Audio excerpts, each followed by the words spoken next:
দাখিল নবম শ্রেণীর শিক্ষার্থীরা, তোমাদের অর্ধবার্ষিক পরীক্ষার একদম একটি ফাইনাল সাজেশন নিয়ে এসেছি কোরআন মাজিদ ও তাজবিদ পরীক্ষার। তো আমি আশা করতে পারি আজকের এই সাজেশন অনুযায়ী যে শিক্ষার্থী পড়বে সে সারা বাংলাদেশের যে কোনো প্রতিষ্ঠানেরই হোক না কেন সে কিন্তু তার পরীক্ষাতে কোরআন মাজিদ ও তাজবিদ পরীক্ষায় কমন পাবে ইনশাল্লাহ। তো মূল ভিডিওটা শুরু করার আগে আমার একটা ছোট্ট রিকোয়েস্ট থাকবে, যারা আমাদের চ্যানেলে নতুন অবশ্যই ভাইয়া চ্যানেলটিতে একটি লাইক দিয়ে চ্যানেলটি সাবস্ক্রাইব করে পাশে থাকবে এবং তোমরা অবশ্যই মনোযোগ সহকারে ভিডিওটি দেখবে। তো আমি আর কথা বাড়াতে চাচ্ছি না। তো ফার্স্ট তোমাদেরকে যে জানাতে হবে যে তোমাদের পরীক্ষাতে কোন প্রশ্নের জন্য কত নাম্বার, এটা তোমাদেরকে বুঝতে হবে। তো আমি তোমাদেরকে প্রথমে বুঝাবো কোন প্রশ্নে কত নাম্বার, কি করতে হবে। তো ফার্স্ট দেখো, তোমাদের পরীক্ষাতে টোটাল বিভাগ কিন্তু থাকবে ক ক ক খ গ ঘ, টোটাল 4টা বিভাগ থাকবে। তো ক বিভাগে থাকবে হচ্ছে এমসিকিউ মানে বহু নির্বাচনী, যেটাকে তোমরা সঠিক উত্তর বলো। তো এমসিকিউ নাম্বার পাবে হচ্ছে 40 নাম্বার। এবং খ বিভাগে থাকবে হচ্ছে আয়াতের অনুবাদ, যেখানে তোমাদের পরীক্ষার প্রশ্নের মধ্যে টোটাল আয়াতের অনুবাদ প্রশ্ন করা হবে। টোটাল 60টা প্রশ্ন করবে তারা, 60টার মধ্যে 4টার আনসার করতে পারলে 40 নাম্বার আয়াতের অনুবাদ। তো এই আয়াতের অনুবাদের মধ্যে কি থাকে, এখানে থাকবে হচ্ছে তোমার তারকিব থাকবে আয়াতের অনুবাদের মধ্যে, ঠিক আছে, তাহকিক থাকবে, ঠিক আছে। এই আয়াতের অনুবাদগুলো শিখলে এগুলো তোমরা পারবা। তারপরে দেখো গ নাম্বার বিভাগ নির্বাচিত অংশ থেকে থাকছে হচ্ছে 10 নাম্বার। এখানে পরীক্ষাতে নির্বাচিত অংশ থেকে টোটাল তোমরা যদি 2টি আনসার করতে পারো এখানে 10 নাম্বার পাবে, 5 নাম্বার করে। তো ঘ বিভাগ তাজবিদ অংশ থেকে পাবে 10 নাম্বার, তো টোটাল হচ্ছে 100 নাম্বার। তো 100 নাম্বারের এখন আমরা সাজেশনটা দিব, খুব ভালো করে দেখার চেষ্টা করো। তো ফার্স্ট আমরা কি বলছিলাম, একটু আগে আমরা বলছিলাম যে সূরা বাকারা, তোমাদের যে বারের পরীক্ষাটা হবে এই পরীক্ষাতে সূরা বাকারাটা মানে প্রথম পাঠ থেকে শুরু করে 20তম পাঠ পর্যন্ত দেওয়া আছে। তো প্রথম পাঠ থেকে শুরু করে 20তম পাঠ পর্যন্ত থেকে আমি সবথেকে ইম্পর্টেন্ট যেগুলো তোমাদের পরীক্ষায় আসার সম্ভাবনা রয়েছে এগুলো এখানে আমি দিয়েছি ইনশাল্লাহ। এর বাহির থেকে তোমাদের পরীক্ষায় কোনো প্রশ্ন থাকবে না। তো এখানে সূরা বাকারা থেকে তোমরা কত নাম্বার পাচ্ছ, সূরা বাকারাটা থেকে তোমরা যারা নবম শ্রেণীর অর্ধবার্ষিক পরীক্ষা দিচ্ছ 40 নাম্বার কিন্তু সূরা বাকারা থেকে পাবে হচ্ছে 40 নাম্বার। তো 40 নাম্বার কি থাকবে এটাও আমি একটু বলতেছি। 40 নাম্বার থাকবে হচ্ছে তোমাদের এই যে আয়াতটা থাকবে, যে আয়াতের অনুবাদ তোমাদের পরীক্ষাতে দেওয়া থাকবে সেগুলো থেকে তোমাদের কি করতে হবে, মানে তাহকিক করতে হবে, আয়াতের ব্যাখ্যা থাকবে, ঠিক আছে, শানে নুজুল থাকবে। তো এইগুলো যদি তোমরা বুঝে মানে আয়াতের যে সবগুলো ব্যাখ্যা সহকারে যদি এই আয়াতগুলো শিখো তাহলে হবে। তো আমি এই আয়াতগুলো বলতেছি আবারও ভালো করে বোঝার চেষ্টা করো। আমি সূরা বাকারা থেকে যে আয়াতগুলো দিছি এই আয়াতের অনুবাদগুলো তুমি যদি শিখতে পারো তাহলে যথেষ্ট, আর কিছু লাগবে না। তো আমি এটা বুঝাচ্ছি, অনেকে আবার প্যাচ লাগাইবা যে মানে এই সময় কী বুঝাচ্ছি, এটা অনেকে বুঝবা না। তো দেখো এখানে লক্ষ্য করে আমি কিন্তু এখানে দেখো লিখছি হচ্ছে 1 থেকে 5 লেখার পরে একটা ব্র্যাকেট দিছি, তার মানে কি 1 থেকে 5 নাম্বার আয়াত, 1 2 3 4 5, এই 5 নাম্বার আয়াত পর্যন্ত তোমাকে অনুবাদ শিখতে হবে, এটা পরীক্ষার সম্ভাবনা আছে আসার। তারপরে দেখো 8 থেকে 10 নাম্বার, তার মানে কি 8 9 10, এই 8 থেকে 9 নাম্বার, 8 থেকে 10 নাম্বার আয়াত পর্যন্ত ভালো করে শিখবা।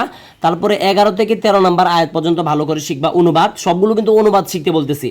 আবার দেখো 14 থেকে 15 নাম্বার আয়াতের অনুবাদ ভালো করে শিখবা, 19 থেকে 20 নাম্বার আয়াতের অনুবাদ ভালো করে শিখবা, 23 থেকে 25 নাম্বার আয়াতের অনুবাদ ভালো করে শিখবা, 30 থেকে 31 নাম্বার আয়াতের অনুবাদ ভালো করে শিখবা, 104 থেকে 105 নাম্বার আয়াতের ভালো করে অনুবাদ শিখবা, 106 থেকে 107 নাম্বার আয়াত, 124 থেকে 125 নাম্বার আয়াত, 126 থেকে 127 নাম্বার আয়াত, 142 থেকে 143 নাম্বার আয়াত, 144 নাম্বার আয়াত, 153 থেকে 156 নাম্বার আয়াত, 158 থেকে 159 নাম্বার আয়াত, 160 নাম্বার আয়াত। অর্থাৎ তোমরা যদি এগুলো ভালো করে পড়ো অবশ্যই 40-এ 40 তোমরা কিন্তু এখান থেকে পাবে, 40-এ 40 নাম্বার পাবে আয়াতের অনুবাদ থেকে, এটা কিন্তু আয়াতের অনুবাদ, ঠিক আছে।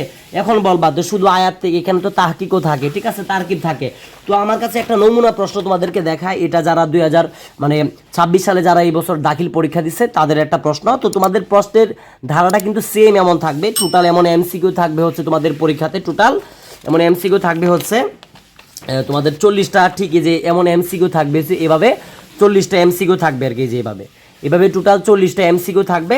এবং তোমাদের কিন্তু এই যে আয়াতের অনুবাদ দেখো, এই যে এভাবে যেহেতু তোমরা নবম শ্রেণীতে পড়ো, তো নবম শ্রেণী থেকে কিন্তু সূরা আল বাকারা থেকেই কিন্তু টোটাল তোমাদেরকে 60টা প্রশ্ন করবে কোরআনের আয়াত নিয়ে। তো সূরা আল বাকারা থেকে কিন্তু 60টা প্রশ্ন থাকবে, এখান থেকে কিন্তু অন্য 40 নাম্বার পাবে যেভাবে, আমি যেটা বলতেছি, কারণ এটা তো নবম দশম শ্রেণীর প্রশ্ন, তাই না? কিন্তু প্রশ্নের যে ধরনটা, প্রশ্নের যে সিস্টেমটা, এটা কিন্তু সেম টু সেম দাখিল পরীক্ষার প্রশ্নের মতো নেই। তার মানে কি সূরা আল বাকারা থেকে আমি যে আয়াতগুলো বলছি, এই আয়াতগুলো যদি তুমি ভালো করে শিখো, অবশ্যই তুমি কিন্তু পরীক্ষায় 100% আনসার করতে পারবে। এখন এই আয়াতগুলো, যেমন আয়াতের কারিমাগুলো শানে নুজুল লিখো, অর্থাৎ এই আয়াতের শানে নুজুলগুলো তার মানে কি তাহকিক করো। তো এই আয়াতগুলো থেকে এখানে তাহকিক দেওয়া হয়েছে। তো এমন তোমাদের পরীক্ষাতে টোটাল এই যে এভাবে দেওয়া থাকবে প্রশ্নের মধ্যে, বাংলায় অনুবাদ করে এইভাবে তোমাদের নবম শ্রেণীর যে পরীক্ষাটা হবে যেভাবে দেওয়া থাকবে, ক নাম্বার 3 নম্বর বাংলায় অনুবাদ করে এইভাবে দেওয়া থাকবে। এবং এই দেখো এই আয়াতের অনুবাদ থেকে পাবে হচ্ছে 5 নাম্বার, আয়াতের কারিমা শানে নুজুল থেকে পাবে 3 নাম্বার, তাহকিক থেকে পাবে 2 নাম্বার। তো যে খ নাম্বার যে প্রশ্নটা তোমাদের আয়াতের অনুবাদ থেকে থাকবে, এটা মাঝে মাঝে শানে নুজুল থাকতে পারে, আয়াতের ব্যাখ্যা থাকতে পারে, ঠিক আছে?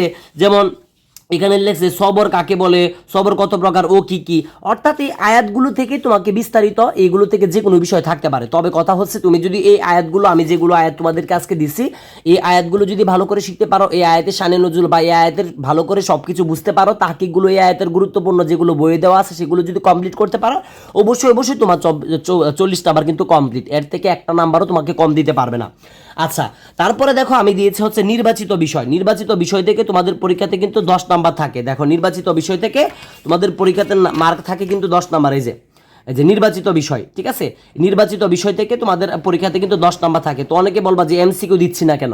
এমসিকিউ আমি এখনো দেখাইছি না, খ নাম্বার বলছি, গ নাম্বার বলছি। তো এমসিকিউর জন্য আমি আলাদা একটা ইউটিউবে ভিডিও আপলোড করব, যে ভিডিওটার মধ্যে সর্বোচ্চ 150 থেকে 180টা এমসিকিউ থাকবে, যেগুলো পড়লেই তোমরা পরীক্ষাতে অনায়াসে 40টার মধ্যে 35 থেকে 36টা কমন পাবে, ঠিক আছে? তো আমি এখন যে সাজেশনটা দিচ্ছি, খ নাম্বারে 40 নাম্বার অলরেডি আমি দিচ্ছি। এখন গ নাম্বার যে নির্বাচিত বিষয় অংশ থাকবে, তোমাদের নির্বাচিত অংশ, এখানে কিভাবে তোমরা 10টা নাম্বার পাবে এটা নিয়ে আমি এখন আলোচনা করব। তো তোমাদেরকে জানতে হবে নির্বাচিত যে অংশটা, ঠিক আছে? নির্বাচিত অংশের মধ্যে কিন্তু টোটাল তোমাদের পরীক্ষাতে প্রশ্ন করা হবে। দেখো এই যে নির্বাচিত অংশ থেকে টোটাল এভাবে দেখো, এভাবে লেখা থাকবে, গ বিভাগ নির্বাচিত বিষয়সমূহ যে কোনো 2টি প্রশ্নের উত্তর দাও। অর্থাৎ তোমাদের নির্বাচিত যে প্রশ্নটা হবে এটা কিন্তু তোমাদের পরীক্ষার প্রশ্ন না, আমি আবারও বলতেছি, এটা কিন্তু যারা 2025 সালে দুঃখিত, যারা 2026 সালে দাখিল পরীক্ষা দিয়েছে ওদের একটা প্রশ্ন। তবে এই প্রশ্নটা যেমন তোমাদের পরীক্ষার প্রশ্ন নবম শ্রেণীর তেমনই হবে, মানে সেম টু সেম আর কি, ঠিক আছে? শুধু মানে পড়াটা আর কি অন্যরকম থাকবে আর কি, প্রশ্নের ধরনটা, প্রশ্নটা অন্যরকম করা হবে, তবে প্রশ্নের ধরন কাঠামো এক। তো নির্বাচিত অংশ থেকে তোমাদের পরীক্ষাতে এই যে নির্বাচিত অংশ, এখানে টোটাল তোমাদের পরীক্ষাতে 4টার মধ্যে 2টার আনসার করতে হবে। 4টার মধ্যে 2টার আনসার করতে পারলে প্রত্যেকটার জন্য 5 নাম্বার করে পাবে। টোটাল হচ্ছে এখানে তোমার 10 নাম্বার, টোটাল পাবে হবে 10 নাম্বার। নির্বাচিত অংশ থেকে 10 নাম্বার পাবে, 4টা দেওয়া থাকবে পরীক্ষার প্রশ্নের মধ্যে, তার মধ্যে তোমার 2টা আনসার করতে হবে, 5 দুগুণে 10। তো আমি এখানে দেখো প্রথম পার্ট দিছি, দ্বিতীয় পার্ট দিছি, তৃতীয় পার্ট দিছি। তো প্রথম, দ্বিতীয়, তৃতীয় পার্ট, এই 3টা পার্ট যদি তুমি পড়ো, আমি 100% গ্যারেন্টি দিলাম, এই 3টা পার্ট যদি তুমি ভালো করে পড়তে পারো, অবশ্যই 3টা পার্ট থেকে তুমি পরীক্ষায় 100% কমন পাবে, 100% কমন পাবে ইনশাল্লাহ, 100% কমন পাবে। তো এই 3টা পার্ট কিভাবে পড়বা তোমাদেরকে দেখাইতেছি। দেখো তোমাদের যে এই বইটা আছে, কুরআন মাজিদ ও তাসবিহ, তোমাদের সরকার থেকে যে বইটা দিছে, তো এই বইটা দেখো একটু, এই বইটার মধ্যে যাওয়ার পরে দেখো যে নির্বাচিত অংশ, দেখো দ্বিতীয় অধ্যায় নির্বাচিত বিষয়সমূহ লেখা আছে। এখানে দেখো প্রথম পাঠ মানব সৃষ্টি, দ্বিতীয় পাঠ জাদুর বিধান, তৃতীয় পাঠ দুর্নীতি। অর্থাৎ 1, 2, 3, প্রথম, দ্বিতীয়, তৃতীয়, এই 3টা পাঠ যদি ভালো করে শিখো, আমি আবারও বলতেছি, দ্বিতীয় অধ্যায়ের প্রথম পাঠ, দ্বিতীয় পাঠ, তৃতীয় পাঠ, ঠিক আছে? মানব সৃষ্টি, জাদুর বিধান, দুর্নীতি, এই 3টা পাঠ যদি তুমি ভালো করে পড়তে পারো, আমি 100% শিওর দিয়ে দিলাম তুমি কিন্তু এই 3টা থেকেই কমন পাবে।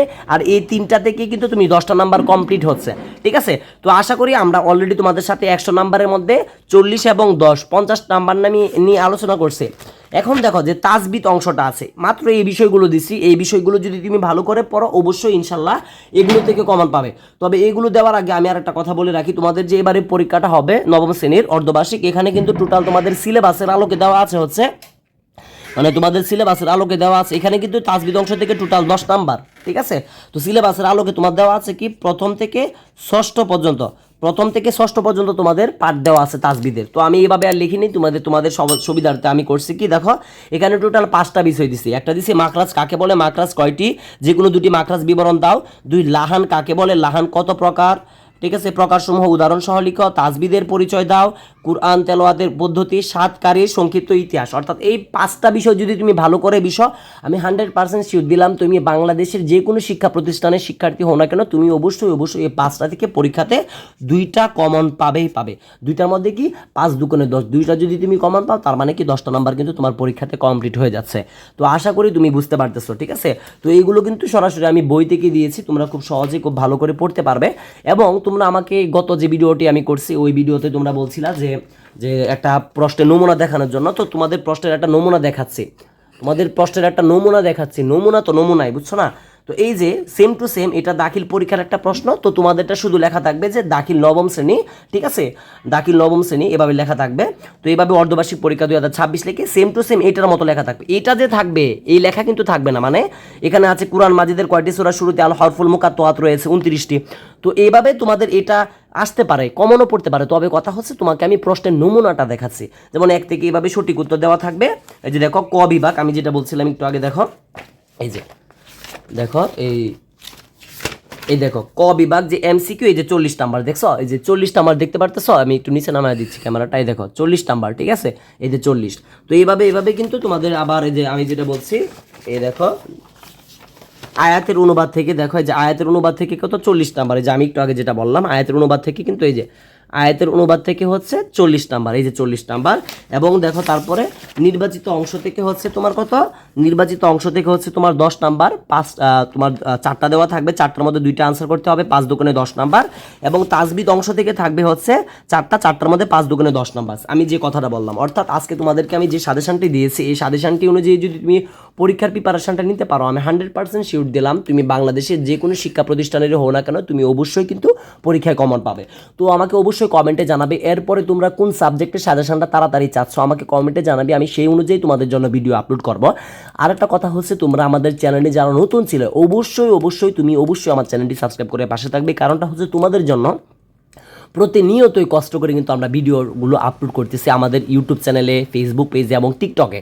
তো ইতিমধ্যে আমি কিন্তু একটা ফেসবুক পেজ খুলেছি, তোমরা জানো। এই ভিডিওর ডিসক্রিপশন বক্সে ফেসবুকের লিঙ্ক দেওয়া থাকবে, এবং এই ভিডিওর ডিসক্রিপশন বক্সে কিন্তু আমাদের টিকটকের মানে যে টিকটক প্ল্যাটফর্মটা আছে এটারও লিঙ্ক দেওয়া থাকবে। তো যারা তোমরা এতক্ষণ পর্যন্ত ভিডিওটি দেখছো তোমাদের পরীক্ষা ভালো হোক এই আশাই কামনা করি। এবং পরীক্ষা চলাকালীন প্রতিদিন রাত্রে যেই বিষয়ে পরীক্ষা হবে সেই পরীক্ষার আমরা প্রিপারেশান নিব লাইভ ক্লাসে। অর্থাৎ তোমাদের পরীক্ষার মনে করো যে কোরআন মাজিদের পরে হাদিস পরীক্ষা হবে, তো কোরআন মাজিদ পরীক্ষা দেওয়ার পর এর আগের দিন, হাদিস পরীক্ষার আগের দিন আমরা রাত্রে কিন্তু তোমাদের সাথে হাদিস নিয়ে একদম এক ক্লাসে বই শেষ করে দিব, এমন একটি লাইভ ক্লাস নিয়ে আসবো প্রত্যেকটা সাবজেক্টের প্রত্যেক ক্লাসের, ঠিক আছে।